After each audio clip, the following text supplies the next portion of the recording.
Denis, vous êtes le fondateur de Canneberge Québec? Oui, c'était en 1995. On a commencé à bâtir ici. Faut que tu t'imagines qu'ici, là, c'était une forêt. Une grande forêt, là. Il n'y avait pas rien, rien, rien. Fait qu'il a fallu défricher, enlever des arbres, enlever des souches. Puis là, on a commencé à développer.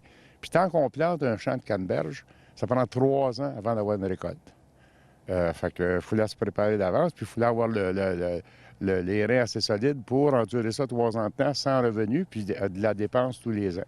Fait qu'on a commencé ici. La première année, on a planté 15 acres. Puis maintenant, on est rendu à 235 acres. Pourquoi vous avez décidé de vous lancer là-dedans dans la Canneberge? Ouais. Moi, j'avais des usines d'engrais. Puis je vendais de l'engrais au Massachusetts dans un distributeur qui distribuait aux gars de Canneberge. Puis j'allais pour leur vendre. Puis eux, ils se promenaient en hélicoptère pour aller voir le champ. Puis moi, quand je vendais de l'engrais, c'était un petit pick-up. J'ai dit, il doit y avoir de l'argent là-dedans. Fait que je savais pas qu'il y en existait au Québec. J'avais deux gars de partis au Québec. Fait que quand j'ai su qu'il y en avait, j'ai décidé d'embarquer là-dedans. Vous allez nous présenter la personne qui est avec vous aujourd'hui. C'est mon fils, Patrick. Patrick, qu'est-ce que vous faites dans l'entreprise maintenant, vous?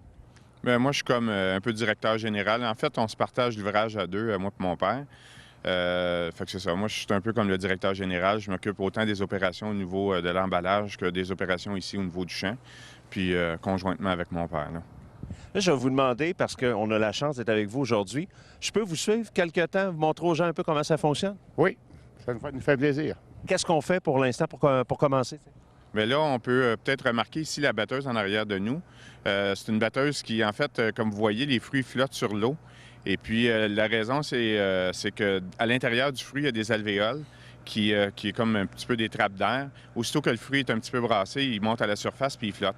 C'est la façon de récolter quand on veut envoyer pour la transformation. Fait que nous, on a 60 de nos fruits qui s'en allent pour la transformation, puis 40 qui s'en allent pour le fruit frais. Fait que là, comme vous voyez, la batteuse, elle, quand elle passe, elle frotte dans le fond avec des tiges, puis juste le mouvement de la tige est assez pour faire décrocher le fruit d'après le plant. Prochaine étape, après, on s'en va où? On peut aller voir un champ qui n'a pas été battu pour montrer un petit peu la différence. Là, comme vous voyez, les champs qui sont en train de se battre sont inondés. Et puis, on essaie de briser un peu le mythe de l'eau. En fait, la canneberge, elle pousse au sec dans un sol sablonneux. Et puis, c'est seulement inondé pour la récolte. Fait que tout le mythe que ça pousse dans l'eau et puis que, en fait, la récolte, ça fait aussi dans l'eau, c'est parce que souvent, les meilleures prises de vue sont faites à l'automne dans le temps de la récolte. Mais pendant la saison estivale, c'est très sec dans le champ. Là. On irrigue à tous les matins 1 heure ou 2 avec un système de gicleur, mais c'est ça, c'est une plante qui ne pousse pas dans l'eau, c'est une plante vraiment qui pousse dans le sable. C'est tellement grand ici. On va où maintenant physiquement? On va aller de l'autre côté des digues. Ici, il y a une grande section, puis l'autre bord, il y a une autre section. On a 4 sections dans la chose. Donc, on va aller dans l'autre section. Alors, on va aller voir ça tout de suite. Restez avec nous autres. Merci.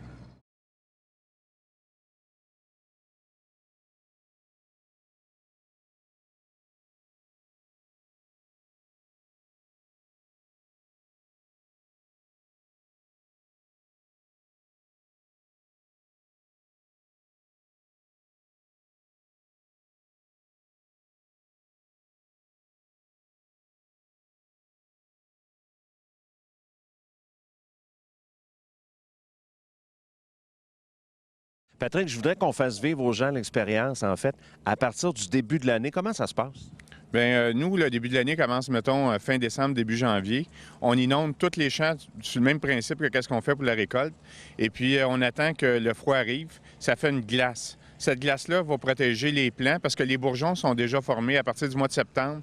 Le bourgeon floraux qui va faire un fruit l'année d'ensuite est formé au mois de septembre.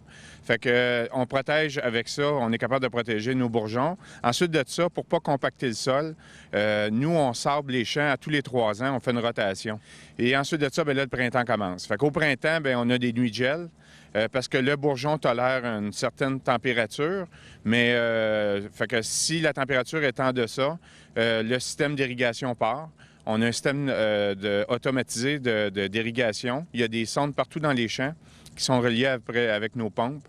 Et puis ça envoie un message à l'ordinateur sur la pompe à part, puis elle nous envoie un message. Là, ce qui arrive après, parce qu'il faut savoir, là, vous travaillez très, très fort, c'est certain, mais il y a aussi du développement. Il y a l'Europe, un petit peu partout dans le monde. Les gens s'intéressent de plus en plus au canneberge. Hein? Oui, effectivement. Il y a 3 ans, on a commencé à exporter en Europe. L'année passée, on avait doublé, puis cette année, on est parti pour quadrupler notre chiffre d'affaires en Europe.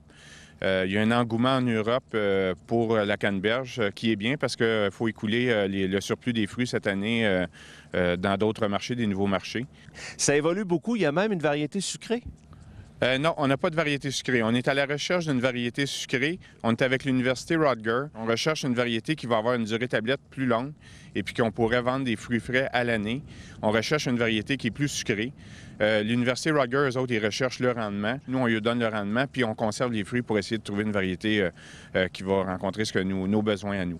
Pour compenser un peu pour le manque de sucre de la canneberge, parce que c'est ceux qui y ont goûté directement comme ça goûte un petit peu, c'est un petit peu amer.